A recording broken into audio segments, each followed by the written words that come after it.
Welcome to the parliamentary... No way. Come on, out you go. Come on. That's it.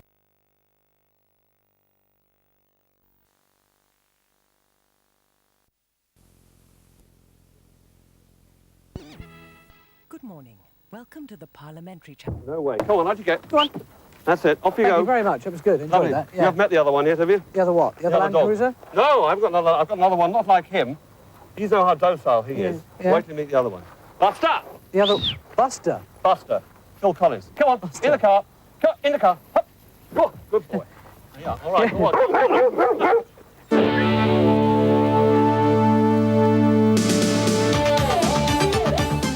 After the break, everything you ever needed to know about your VCR, but were afraid to ask.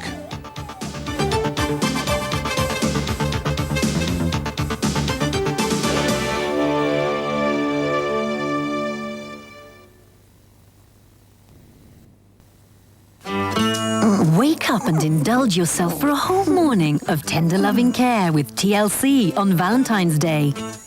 Starting with some real-life revelations. It was like love at first sight, if there is such a thing. It was, you know, I looked at him and thought, yes, I like him. I'm going to marry this man. I couldn't imagine life without him. I mean, he's half me. True romance from 9 till noon. Then it's time to tickle your taste buds. Oh, before I always forget this. With the lovely Julia Child and team in American Pie. Cooking for two, just for you and your loved one. Share Valentine's Day with TLC. After all, it is a day of tender loving care. Wednesday morning from 9 on TLC.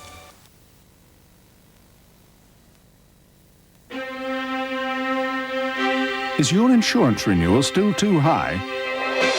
Switch to Prospero Direct. Call 0800 248 348. The care you take every day can earn you big discounts on your premium, up to a massive 70% discount for 5 or more claim-free years. Call 0800 248 348 to see exactly how much you could save. Our policy is to reward careful motorists with low-cost insurance. So let the drivers who make the claims pay the price. Call Prospero Direct on 0800 248 348 now. Jack the Lad need not apply. Valentine's Day, send the one you love champagne and a rose for only $24.95. Call free on 0800 0802. That's Oh Booze, Oh Booze. Sisters of Swing. 20 soulful grooves. Out now on CD and cassette. This Valentine's Day, send the one you love champagne and a rose for only $24.95. Call free on 0800 0802. That's Oh Booze, Oh Booze. So what is the secret of Friskies Go-Cat? Nuggets with herring for muscle tone, tuna for good eyesight, and vegetables to complete the meal. Friskies Go-Cat is a complete meal, as tasty as it is crunchy. Friskies Go-Cat, for cats with an appetite for life.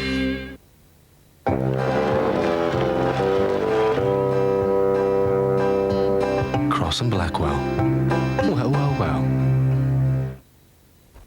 Hello, I'm Dr. Ian Dunbar. And he's joined TLC for a brand new series. Dumpy, come here.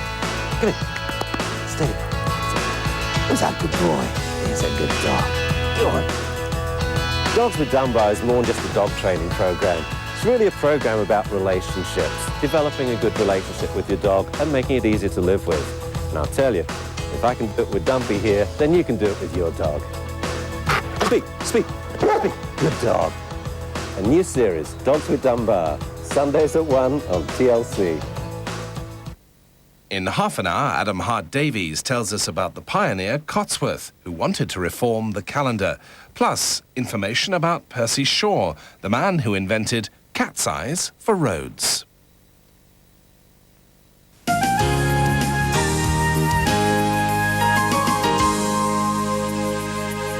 Now on TLC, The Secret Life of Machines, presented by Tim Hunkin.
Something bizarre like this set, which Rex and I were working on last year, is obviously an illusion. But in fact, me and almost everything else on television is really just as much of an illusion. While you're sitting at home watching this programme, I'll probably be sitting at home watching it too. What you're actually looking at is an elaborate illusion created by a reel of videotape. The video recorder, like the other machines in this series, has become quite indispensable, yet very few people have any idea how the thing works. In this programme, Rex and I are going to try and demystify it a bit. Inside, it does look quite baffling.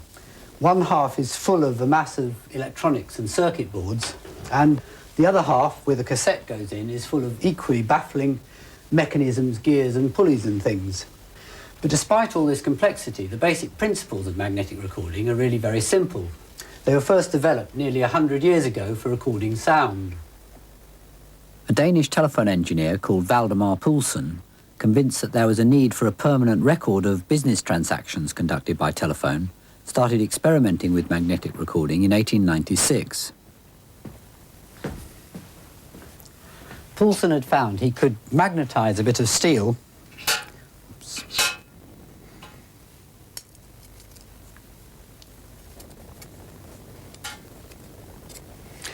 and then see exactly where he'd magnetised it by dipping it in some iron filings.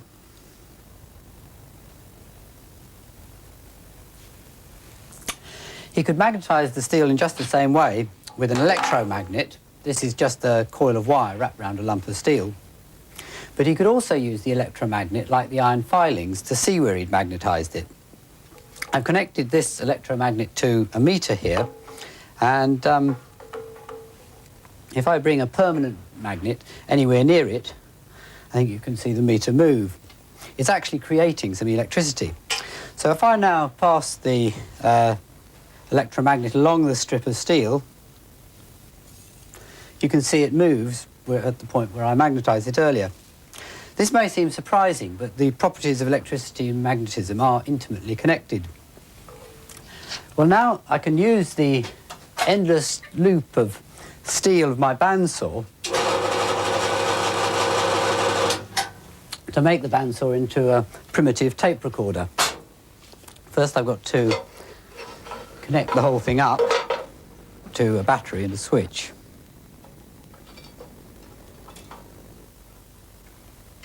Well, now I can magnetise a few places on the steel strip, or, in other words, record a few magnetic pulses.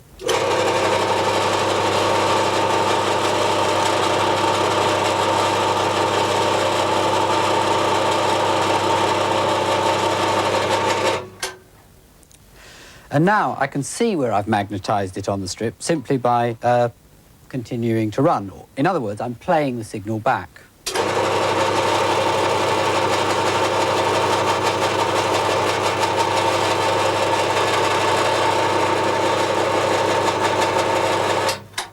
This is the basic principle of magnetic recording, and it's just the same on the most sophisticated modern video recorder.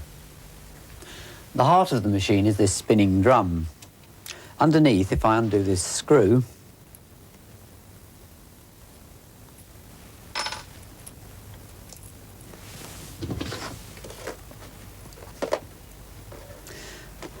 this is the actual tape head, and you can see it's a tiny coil of wire. It's an electromagnet, and it's doing exactly the same thing as the electromagnet on the bandsaw. Well, without all this sophistication, Poulsen had enormous difficulty recording the tiny electrical signals he was picking up from the telephone. However, he applied for patents all over the world and found eager backers in America. Hello? No, don't worry about the science. My invention is foolproof. All you need to know is you'll make lots of money. What do you think, Marvin? Yeah, great. Yeah, it's a deal. Thank you very much. Okay, ladies and gentlemen, this is your chance now to buy and make the fortune of a lifetime. Yes, I'm talking about money. The backers were more interested in trading the stocks and shares than making telegraphones. But 7 years later, a saleable machine finally did appear, advertised as a dictation system. We have no option except to foreclose on this. Your sincerely, Hiram T. Washbucket. I'll type this up right away. I can't hear a thing. It's impossible. impossible. No, I can't. Oh, I'll go back to doing things the old way. Okay, suits Thursday, me. 25th January.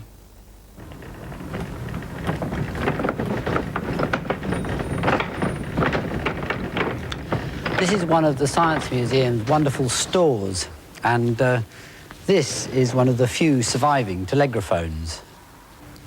In a way, it's quite like a modern tape recorder with its two reels and the tape head in the middle.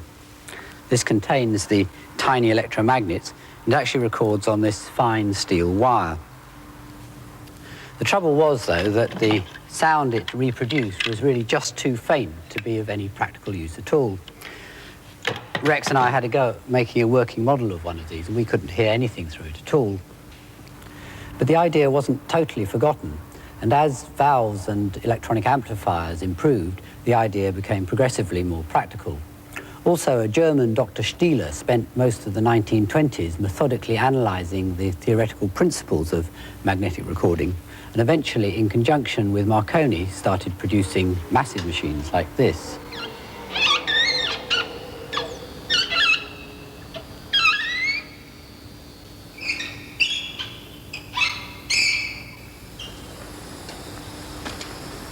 This particular machine was bought by the BBC in 1933.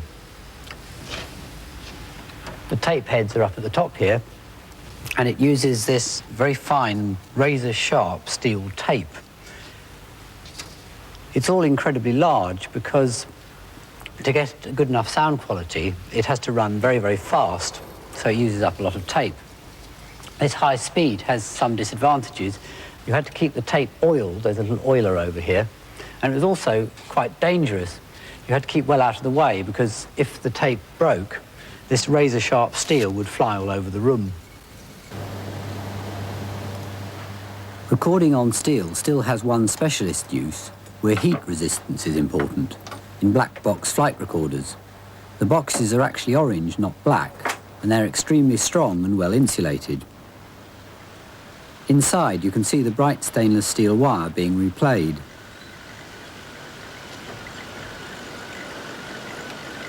The recorder is connected to a computer, and it prints out the positions of the rudder, elevators and other controls. On a modern jumbo jet, over 60 items are recorded.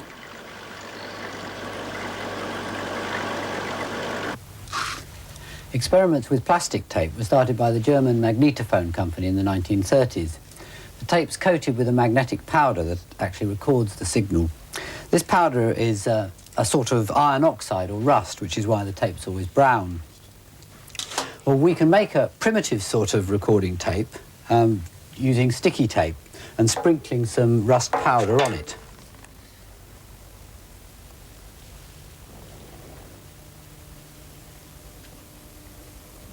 We need a little bit more. You just have to rub it into the sticky side.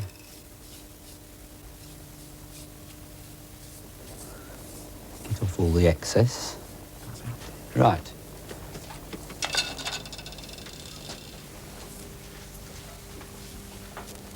Right. Now we record some we put it in an ordinary audio recorder. Yeah, I think I've got it in the right place. Ready? Okay. Yep. This is recorded on sticky tape and rust. This is recorded on sticky tape and rust. Right. And now what we have to do is to play it back again. It's the right way round. Put it in. Right. Okay. This is recorded on sticky tape and rust. This is recorded on sticky tape. Well, the start of it was very good. Try it again. I don't know why did the quality go down, do you think? I think it probably fell off the capstan there. Well, it proves the principle anyway. The ring-shaped recording head with a gap that's been used ever since was also perfected by the magnetophone company. Here Rex has made a giant model of one. If he covers it up and sprinkles on some iron filings, you can see how the gap concentrates the magnetic field.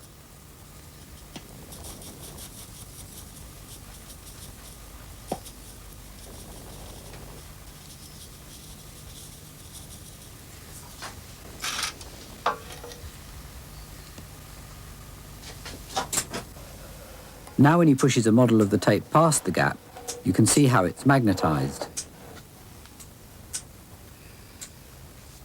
The smaller the gap, the smaller the magnets created on the tape, and the more information that can be recorded on it. That's why video heads are so small. The gap on the heads on a domestic video machine have to be exactly 0.003 of a millimetre across. They're the most accurately made thing in the home.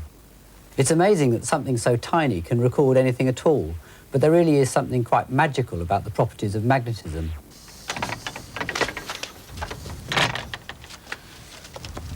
Usually my work is making models and special effects for the film, television and advertising industries, and I use magnetic effects an awful lot. Simple ones for conjurers and illusionists and party tricks is to get something which is obviously non-magnetic, like an ordinary match. You can actually make them dance. For a simple magnetic trick like this, you need two obvious things. You need to drill the middle of the match and put an iron pin inside. And of course, you also need Tim underneath the table with the magnet. You're all right under there, Tim. And there's the magnet, which we did the trick with. But of course, sometimes you need much more sophisticated applications for magnets. And I did one years ago with a friend of mine, and we had to make a magnetic mint. As you can hear, it rattles. And with a magnet under the table again, you can control it beautifully. You can make it go backwards, you can make it turn, you can swing it round again. So you've got full control over it.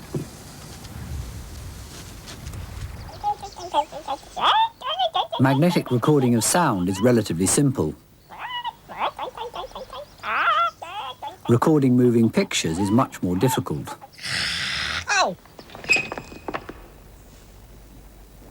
In 1 second, a video recorder has to record 25 complete separate pictures.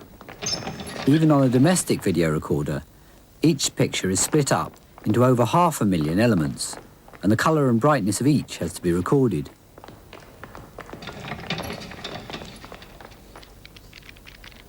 In 1 second, an audio recorder only has to record about 3 words, the average speaking speed. Hundreds of times more space on the tape is needed to record pictures instead of just sound. I want you, first of all, to look at this clock and to remember the time that it says just after 9:16. Now, the reason for asking you to do this right at the beginning of Panorama tonight has all to do with Vera, the Vision Electronic Recording Apparatus, the new machine which is in programme service tonight for the first time at the BBC's research department at Nightingale Square in South London. There she is. Richard Dimbleby demonstrated the BBC's first attempt at video recording in 1956. To record enough information, Vera had to move the tape past the head at about 20 miles an hour. The results were shown by replaying the start of the programme. Asking you to do this right at the beginning of Panorama tonight has all to do with Vera, the Vision Electronic Recording Apparatus. It got the nickname of wobbly television and was very short-lived. Well, there you are. That's where we came in a way. That was the beginning of Panorama tonight, just about 5 minutes after I first did it. This is now me again, really. Today, all video recorders work with slow-moving tape. To make enough space, the heads have to record a series of diagonal stripes across the tape. These stripes are created by spinning the heads round on a drum while the tape moves slowly past. Here we've replaced the heads with pens, and if I thread up a bit of paper with Rex, I think that's in all right now. Okay, you should be able to see a stripe being created. It's the tilt of the drum that makes the stripe diagonal, and by the time that one stripe's reached the top, the tape will have moved on just far enough so that the next stripe doesn't overlap.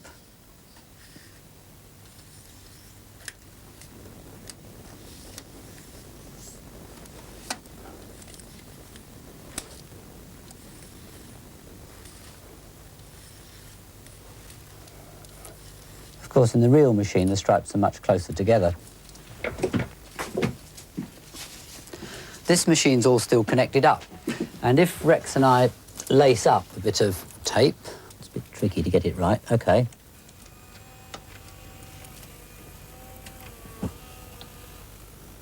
You can see that when the tape's stationary, the heads are the spinning heads are reading one stripe over and over again, and this produces the still picture.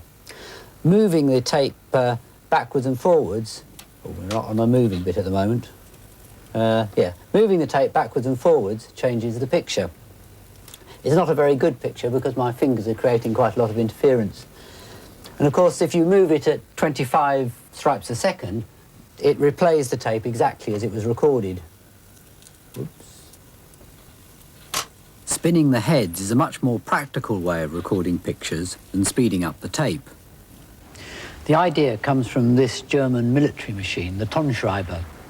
Based on the magnetophone of the 1930s, this machine was used throughout the Second World War for broadcasting propaganda speeches and martial music. Its sound quality was much better than anything the Allies had. It's a bit difficult to get it to run at the right speed. Die Soldaten durch die Stadt marschieren, öffnen die Mädchen Fenster und die Türen. Ei warum, ei darum, ei warum, ei darum, los mit dem Chindrassa, Bundrassa, Chindara, los mit dem Chindrassa, Bundrassa, da.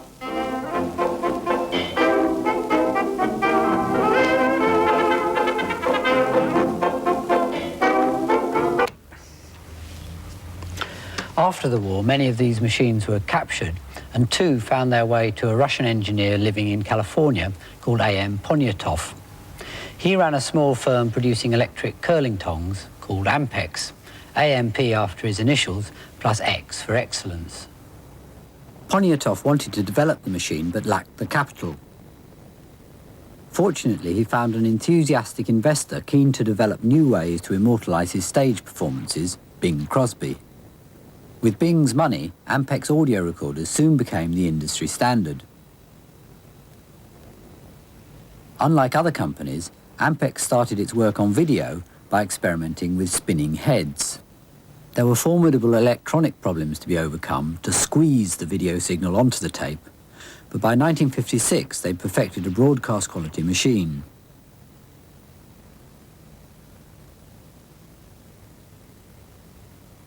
This is their earliest surviving recording.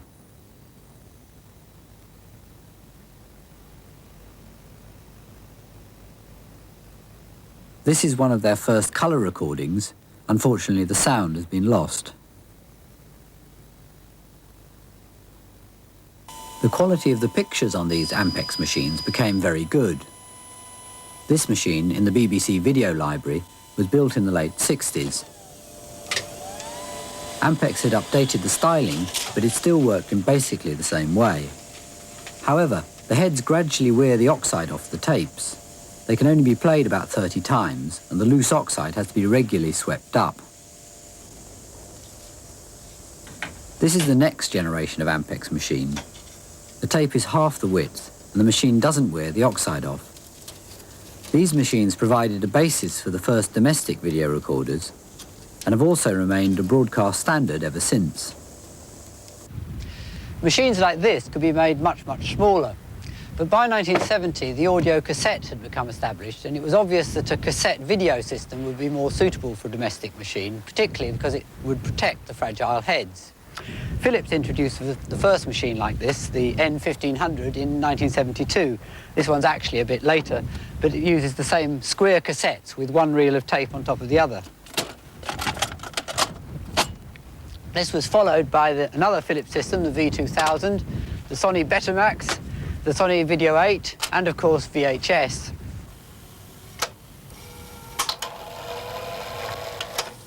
The cassette system does add greatly to the mechanical complexity of the machine. Bringing the cassette in and wrapping it round the drum needs two completely separate mechanisms. It's all wonderfully ingenious, but it does look a bit out of place in this age of solid-state technology.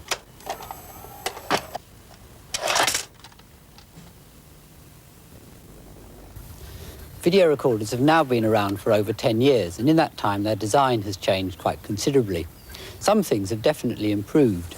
The early machines used to have lots of belt drives, basically rubber bands, and these things used to stretch and perish.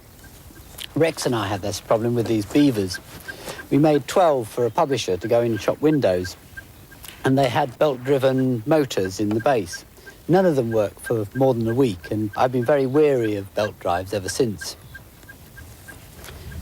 Today, the rubber bands in video recorders have been replaced by gears and other mechanisms that are much more reliable. The old machines were twice the size and weight of the new ones. Without modern microprocessor chips, the old machines had 3 times as many components. This miniaturization does have some drawbacks, though, when it comes to repairs. These little black dots on here are actually this component in miniature, and it's bad enough replacing one of these tiny things without trying to replace one of these little tiny modern resistors. And you need a remarkable eyesight to be able to do it. Other, of course, problems we do have is children see mummy and daddy pushing videos in here, so they have a nasty habit of pushing things in there as well. They can be anything from sticky jam sandwiches and toast to toys and all sorts of things, and of course that doesn't do the tape transport mechanism any good either. Okay, let's just put it on, yeah? Gross, it's not... The other problem with video recorders is that they're not getting any easier to use. What am I doing wrong, Amelia? Is there a green light? No. Is it 2200 hours or 8? Well, how can I see? I don't know. I think it's page 43. Well, video recorders may not be perfect, but I still think it's a miracle they work at all. The illusion of reality they create is so convincing, it's very hard to believe that what you've been watching for the last half hour is really just a load of rust.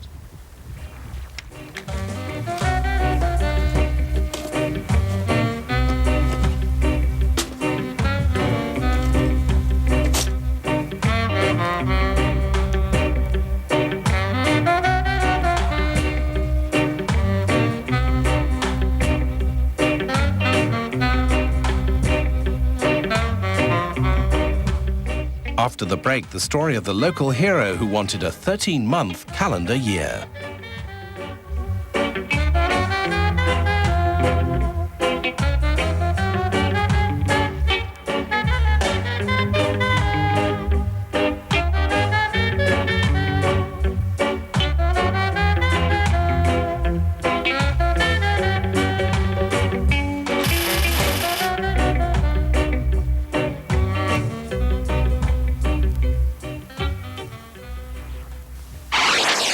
Dust up your DIY for a whole afternoon of solutions to household problems